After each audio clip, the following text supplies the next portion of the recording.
నమఃశంకరాయ. వాగర్థావివ సంపృక్తౌ వాగర్థ ప్రతిపత్తయే జగతః పితరౌ వందే పార్వతీ పరమేశ్వరౌ. ఆదిత్యాయ చ సోమాయ మంగళాయ బుధాయ చ గురుశుక్ర శనిభ్యశ్చ రాహవే కేతవే నమః. శృంగేరి జగద్గురు పీఠాధిపతులకి కంచి పీఠాధిపతులకి నమస్కారములు తెలియచేసుకుంటూ కార్యక్రమాన్ని ప్రారంభిద్దాం. వీక్షించేటువంటి ప్రేక్షకులకి ఆషాఢ అమావాస్య దీని యొక్క విశిష్టత తెలుసుకుంటే ఎంతో ఆనందం వేసిందండి. ఈ యొక్క విషయాన్ని మీకు తెలియచేయాలనే సంకల్పంతో అవకాశం కోసం ఎదురు చూస్తూ ఉన్నాం. సమయం రానే వచ్చింది కాబట్టి తెలియచేస్తున్నాను.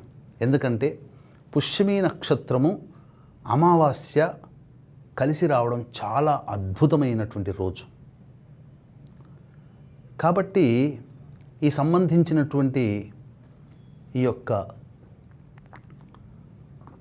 12వ తారీఖు ఈ ఆషాఢ అమావాస్య ఉదయం 8:09 వరకు పుష్యమీ నక్షత్రం ఉంది.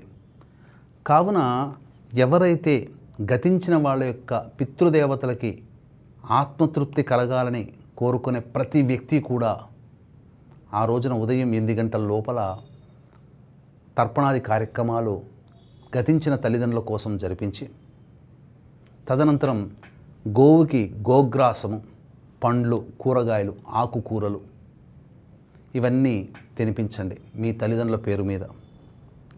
తదనంతరం మధ్యాహ్న సమయంలో ఎవరికైనా కానీ అనాథలకి, వృద్ధులకి భోజనాది కార్యక్రమాలు మీ తల్లిదండ్రుల పేరు మీద జరిపించండి. అన్నదానం చేయండి. తప్పకుండా మీ పితృదేవతల ఆశీర్వచనం మీకు కలిగి మీరు ఏ సమస్యతో ప్రస్తుతం సతమతమవుతున్నారో, ఒక క్లారిటీ లేకుండా ఎదురు చూస్తున్నారో ఆ సమస్యలు తీరిపోయి క్లారిటీ వస్తుంది. తద్వారా జీవితంలో పైకి ఎదగలుగుతారు. అంతేకాకుండా ప్రస్తుతం సమాజంలో కొత్తగా ఇల్లు కట్టుకొని ఆనందంగా జీవిస్తున్న ఈ యొక్క నరదృష్టి పడి ఆ ఇంట్లో సుఖశాంతులు కరువు అవుతాయి. వ్యాపారం మొదలుపెట్టిన తర్వాత బాగా అభివృద్ధి చెందుతుంది. 6 నెలల తర్వాత ఈర్ష్య, అసూయల వల్ల నరదృష్టి సోకి వ్యాపారం తగ్గుముఖం పడుతుంది. జనరల్గా మనకి కూడా చక్కగా అభివృద్ధిలోకి వస్తున్నామన్న అందంగా తయారైన నరదృష్టి పడి అప్పటి నుంచి ఇబ్బందికర పరిస్థితులు. కాబట్టి సహజంగానే చిన్నపిల్లలకి నరదృష్టి సోకిన అన్నం మానేస్తారు, ఏది తినబుద్ధి కాదు, గుక్క పెట్టి ఏడుస్తుంటారు, నిద్ర పట్టదు, సన్నగా అయిపోతారు. అంటే నరదృష్టి ప్రభావము అనుభవిస్తే తప్ప తెలియనటువంటిది. పురుషులకి మహిళలకి ఎలా ఉంటుందో మీకు తెలియచేస్తాను. అంటే పురుషులకి మహిళలకైనా కడుపు ఉబ్బరంగా అనిపించడం, కొద్దిగా తినగానే కడుపు నిండినట్టు అనిపించడం, ముఖ్యంగా ఈ కంఠం ఉందే, ఈ కంఠం ఇక్కడ బాగా మంటగా ఉంటుందండి. కాబట్టి ఇట్టే గుర్తుపట్టేయచ్చు. గ్యాస్ ఎక్కువగా వస్తుంటుంది. ఇవన్నీ నరదృష్టి ప్రభావం వలన. వీటికి అతి గొప్ప నివారణ మార్గం అమావాస్య రోజున చిన్న ప్రయత్నం క్లుప్తంగా చెప్పే ప్రయత్నం చేస్తాను. ఇదే ఆగస్టు 12వ తారీఖు రోజున ప్రపంచవ్యాప్తంగా సంపూర్ణ సూర్యగ్రహణం అనేటువంటిది ఏర్పడుతుంది. దీని ప్రభావము మన భారతదేశంలో ఉండదు. ఆచారాలు, నియమాలు పాటించాల్సిన అవసరం లేదు. అయినప్పటికీ కూడా ఈ యొక్క మేష, మిథున, కర్కాటక, సింహ, తుల, వృశ్చిక, ధనస్సు, మకర, మీనరాశిలో జన్మించినటువంటి వారికి ఈ సంబంధించినటువంటి గ్రహణదోష ప్రభావం ఉన్నది. కాబట్టి జరిగేటువంటిది ఏంటి, 50 రూపాయలు నష్టమయ్యే చోట 100 రూపాయలు, చిన్నగా ఇబ్బంది పడే చోట కొద్దిగా పెద్దగా ఇబ్బంది. కాబట్టి చెప్పినటువంటి రాశిలో జన్మించినటువంటి గ్రహణదోష నివారణ పూజల హోమాలు కుక్కి సుబ్రహ్మణ్య క్షేత్రములో 12వ తారీఖు రోజున, వీటితో పాటుగా వివాహ సమస్యలు, ఉద్యోగ సమస్యలు, దాంపత్య సమస్యలు, సంతానపరమైన సమస్యలు, కాలసర్పదోష నివారణ, రాహుకేతు దోష నివారణ, అలాగే ఆర్థికపరమైన సమస్యలు, అనారోగ్య సమస్యల నివారణకి, సొంత ఇంటికి అలా నెరవేరాలనే కోరిక, రాని బాకీలు వసూలు కోసమై విశేషమైనటువంటి పూజా హోమాది కార్యక్రమాలతో పాటుగా ప్రస్తుతం శని వక్రీకరించున్నటువంటి కారణం చేత 12 రాశుల్లో జన్మించినటువంటి వారికి ఏమాత్రం కూడా సంతోషంగా లేదండి. కాబట్టి 12 రాశుల్లో జన్మించిన వారికి శనిదోష నివారణ పూజలు హోమాలు జరిపించి పూజ చేసిన కరుంగలి మాల ఇవ్వడం జరుగుతుంది. అవకాశం ఉన్నటువంటి వాళ్ళు కుక్కి సుబ్రహ్మణ్య క్షేత్రంలో ఆగస్టు 12వ తారీఖు రోజున జరిగేటువంటి కార్యక్రమంలో రాత్రి 8 గంటల లోపల స్క్రీన్పై కనిపిస్తున్న నెంబర్కి కాంటాక్ట్ చేసి మీ గోత్రనామాదులు నమోదు చేసుకోవచ్చు.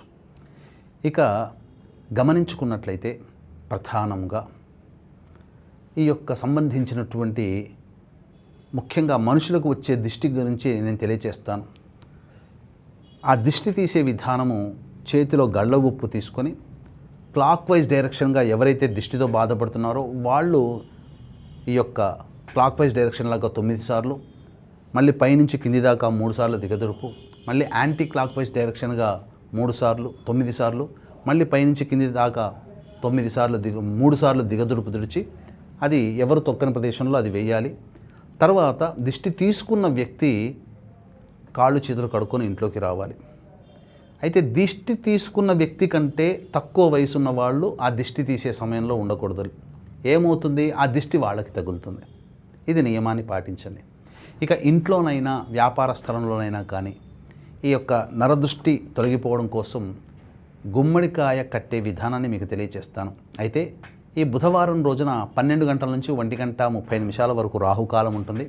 12:46 వరకు దుర్ముహూర్తం ఉంది. కాబట్టి 12:50 నుంచి 1:30 లోపల బూడిద గుమ్మడికాయకి చక్కగా అలంకరణ, పెద్ద పెద్ద కళ్ళు, పెద్ద పండ్లు, పెద్ద ముక్కు, పెద్ద చెవులతో అలంకరణగా బొమ్మలాగా వచ్చేటట్టు చేసి ఒక ఎర్రటి గుడ్డలో ఈ గుమ్మడికాయతో పాటుగా జీడి గింజలు, అలాగే దిష్టి గవ్వలు మరియు పటిక బెల్లం, మిరపకాయలు, తెల్ల ఆవాలు, తోక మిరియాలు ఇవన్నీ వేసి అప్పుడు ఇంటికి కానీ వ్యాపార స్థలంలో కానీ కట్టండి.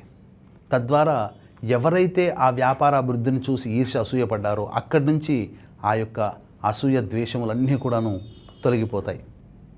తప్పకుండా ఆనందకరంగా ఇంట్లో కుటుంబ సభ్యులు ఆనందంగా జీవించడం మొదలు పెడతారు.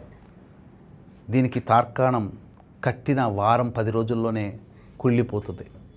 కుళ్ళిపోయిందా? బాధపడకండి, సంతోషపడండి. మీకున్న ఇంటికున్న వ్యాపార స్థలానికి ఉన్న దిష్టి అంతా తొలగిపోయిందని సంతోషపడండి, ఆనందంగా ఉండండి. మళ్ళీ అవకాశం ఉంటే అమావాస్య రోజున లేదా కనీసం ఆదివారం సాయంకాలం 4:30 to 6 మధ్యలోనైనా ఇప్పుడు చెప్పిన విధానాన్ని కుళ్ళిపోతే మళ్ళీ మీరు పెట్టుకోండి. కానీ ఈ యొక్క సంబంధించినటువంటి అమావాస్య 12వ తారీఖు రోజున వచ్చేటువంటి దాన్ని ఎప్పుడు కూడా మిస్ చేసుకోకండి.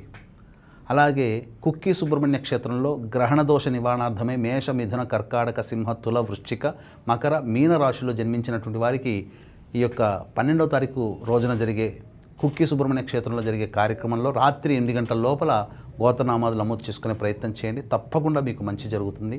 అలాగే మీ కుటుంబం సుఖశాంతులతో ఆనందంగా జీవించాలని మనస్ఫూర్తిగా కోరుకుంటున్నాను. సర్వం శ్రీ ఉమామహేశ్వర పరబ్రహ్మార్పణమస్తు.